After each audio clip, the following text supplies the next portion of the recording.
Bismillahirrahmanirrahim. Assalamualaikum warahmatullahi wabarakatuh. Waalaikumsalam.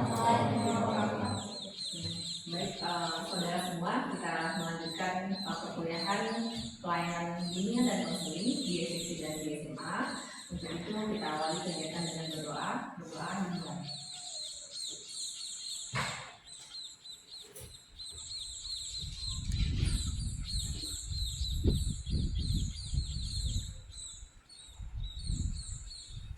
Selesai. Oke, baik, kita absen ya. Maida, Ayu, Anggun, Putri, Syahro. Oke, alhamdulillah hadir semuanya ya. Oke.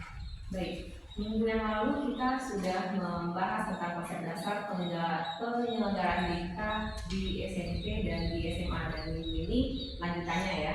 Minggu lalu kita sudah membahas landasan hukum tentang bimbingan dan konseling. Kemudian minggu lalu kita sudah membahas kompetensi apa yang harus dimiliki oleh guru BK. Begitu juga tugas pokok guru BK itu sendiri saat berada di SMP dan di SMA. Oke, baik. Saat ini kita akan membahas konsep dasar penyelenggaraan BK lanjutan. Yang mana poinnya kita akan membahas tentang tugas perkembangan.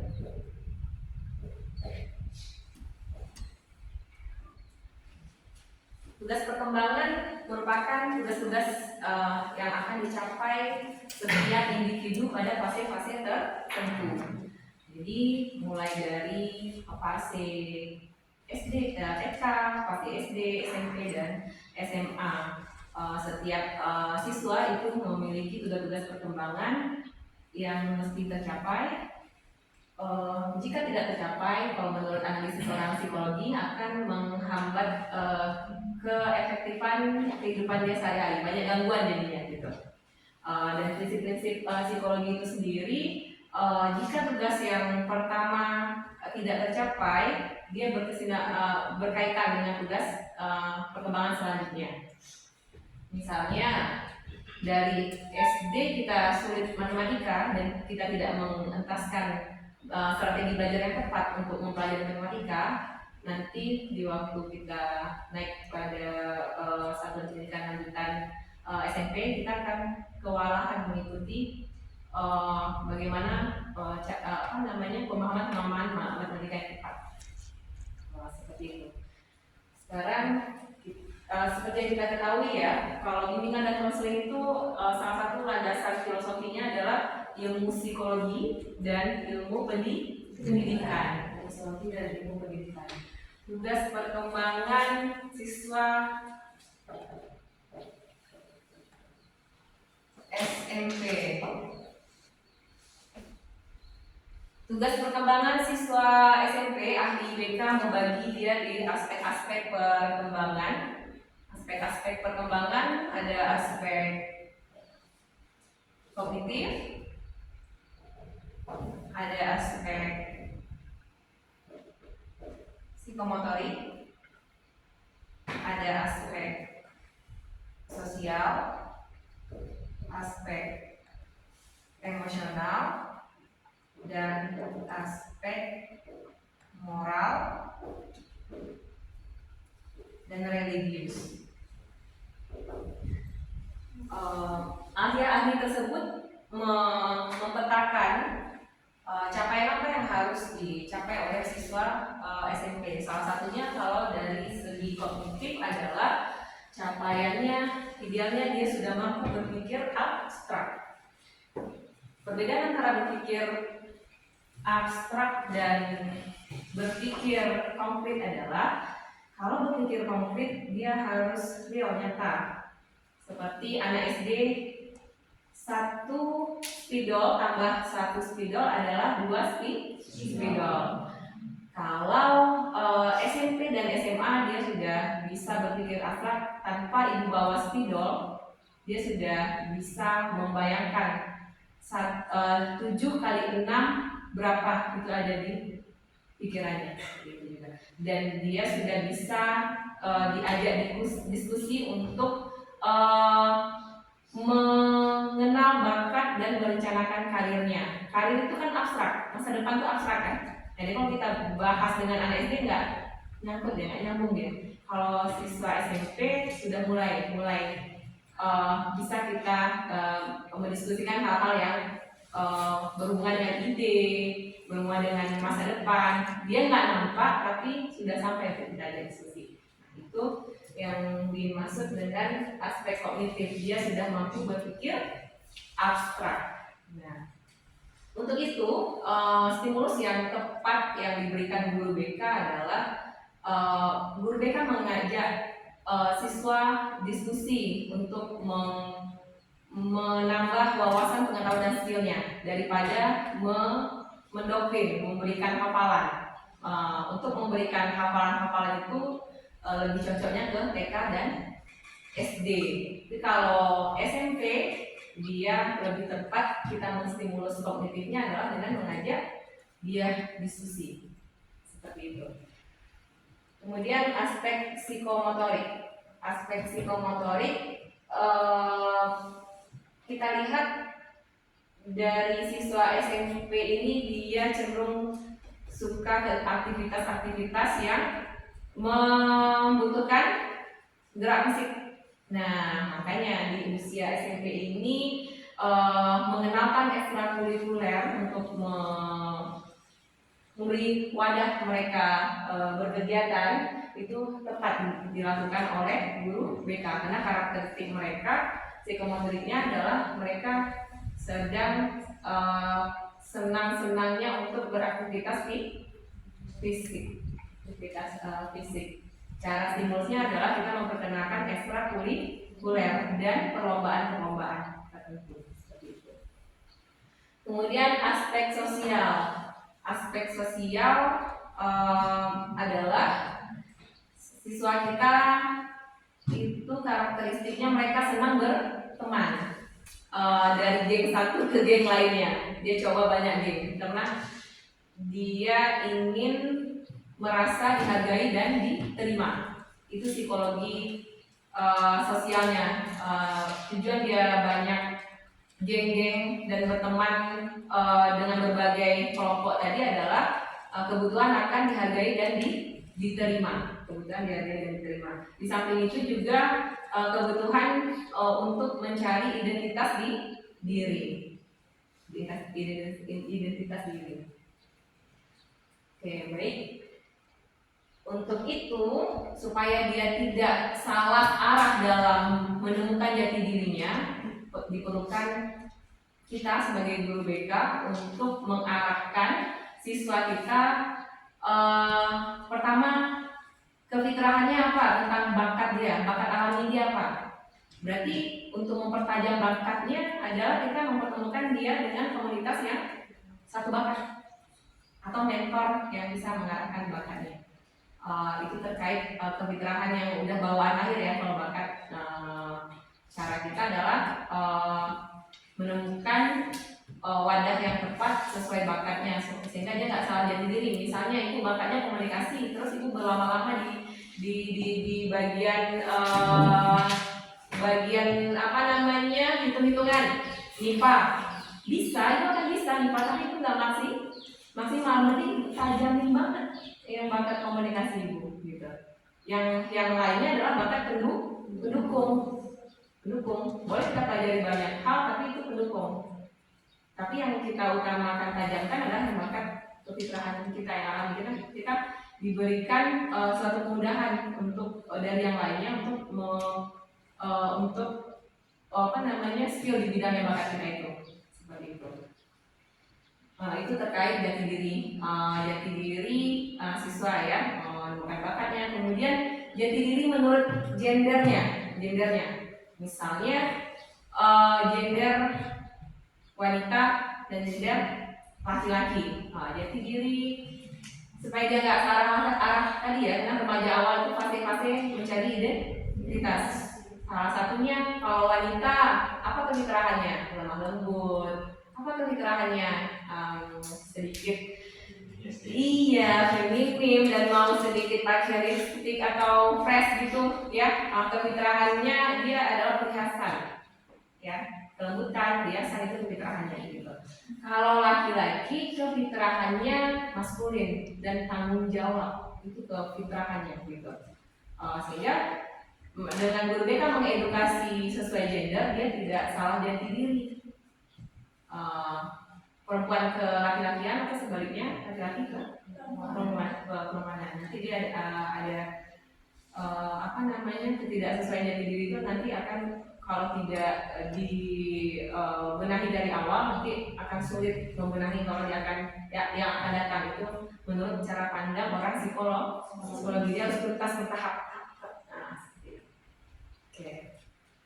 Kemudian aspek emosi.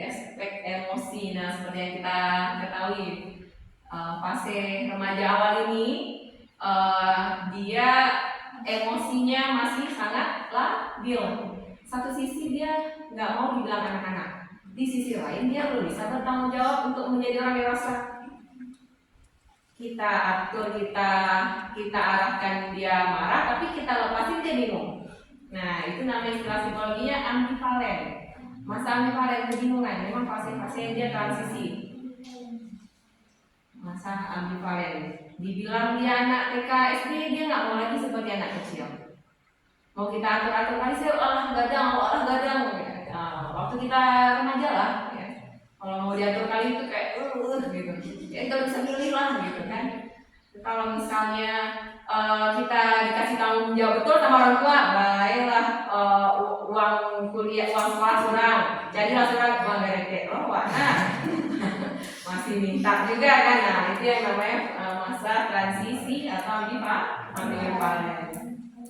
Untuk itu kita sebagai calon guru BK membantu siswa kita untuk dia mampu mengenal emosinya.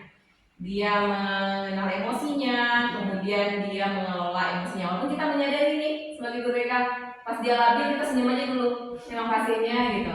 Dan paling kita nanti edukasi dia untuk kenali pemicu-pemicu dia emosi dan temukan pola-pola yang teredam emosinya. Dan biasanya nanti idealnya makamnya di usia Ananda, usia perguruan tinggi. Jadi kalau Ananda umur segini masih labil, di fase mana Anda kena? SD, SMP, atau SMA? Itu ya, kalau kajian BK dan psikologi melihat cara pandangnya seperti itu. Oke, baik. Kemudian moral, aspek moral, capaian yang diharapkan menurut ahli BK adalah dia tahu aturan, tahu mana baik, tahu mana buruk, dan tahu aturan yang berlaku di masyarakat maupun di lingkungan terdekat. Nah, idealnya itu kita mengedukasi aturan-aturan yang berlaku. Kemudian aspek religius, idealnya dia sudah bisa sholatnya bukan kayak anak SD. Tidak sholat, kalau SD kan masih kita ajarin. Kalau dia sudah bisa menerapkan sholat, kalau sholat dan ibadah wajib lainnya, itu idealnya capaian tugas perkembangan siswa SMP. Dan ketika yang ibu sampaikan tadi itu tidak tercapai, di situ peran penting dari guru BK untuk fokus memberikan layanan BK kepada siswa tersebut. Karena kalau dalam kurikulum yang membuat pedoman operasional BK, ya khususnya itu dari tahun 2014 kalau nggak salah ibu, dan masih berlaku juga sekarang. Tugas guru BK di samping tugas-tugas lainnya adalah tugas kuncinya ini, membantu siswa mencapai tugas perkembangannya. Oke, baik Ananda. Dari hal yang sudah ibu paparkan tadi, ada hal yang mau kita diskusikan? Silakan kalau ada yang mau bertanya. Ya, silakan Ananda Ayu. Ibu kok ingin bertanya? Faktor apa saja yang mempengaruhi tugas perkembangan individu di SMP? Faktor-faktor apa saja yang mempengaruhi tugas tercapaian tugas perkembangan individu di di SMP. Kalau kita lihat dari sudut pandang ilmu psikologi, tentunya dia berkaitan dengan tugas perkembangan sebelumnya. Apakah sudah tuntas nggak tugas perkembangannya di SD? Kita baca lagi teori psikologi perkembangan. Tugas usia SD apa aja? Tugas perkembangan tuntas nggak? Mana tahu karena tidak tuntas di tugas perkembangan di SD, terkendala di tugas perkembangan capaian tugas perkembangan di SMP. Itu satu poinnya.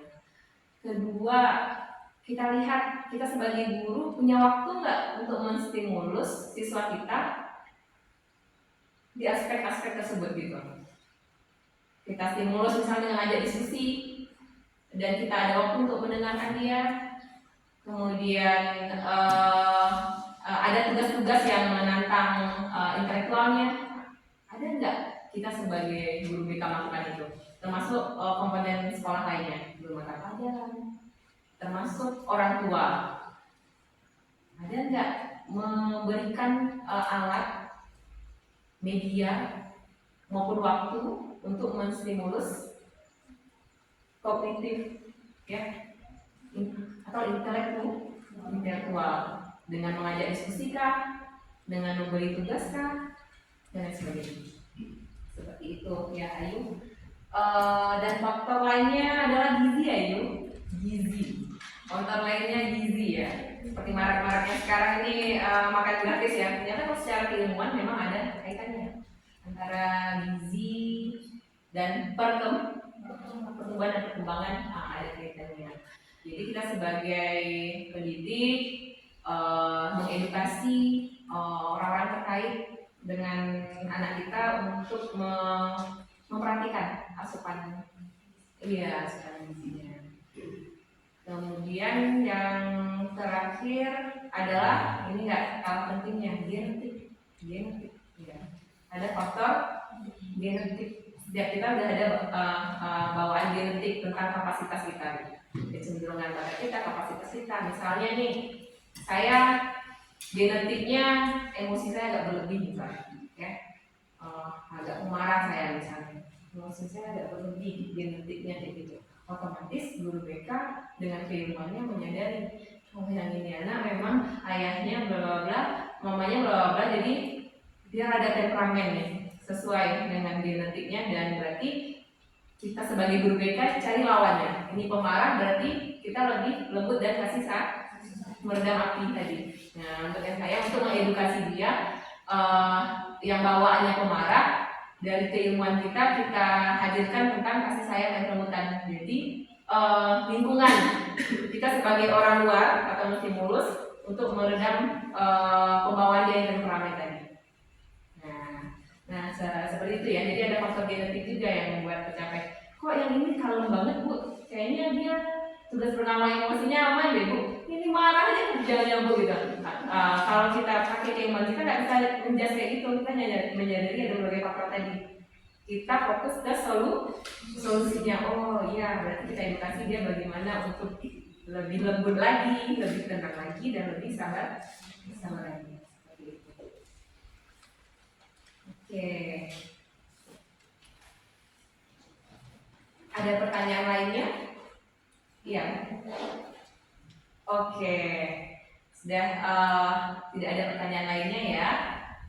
Baik, kita simpulkan bahwa tugas perkembangan siswa SMP adalah capaian-capaian yang mesti mereka tuntaskan, baik dari aspek kognitif, psikomotorik, sosial, emosi, moral maupun religius. Oke, baik Nanda, materi kita hari ini cukup sampai di tugas perkembangan. Kita lanjutkan minggu depan. Mari kita tutup perkuliahan dengan membacakan Alhamdulillahirobbilalamin. Assalamualaikum warahmatullahi wabarakatuh.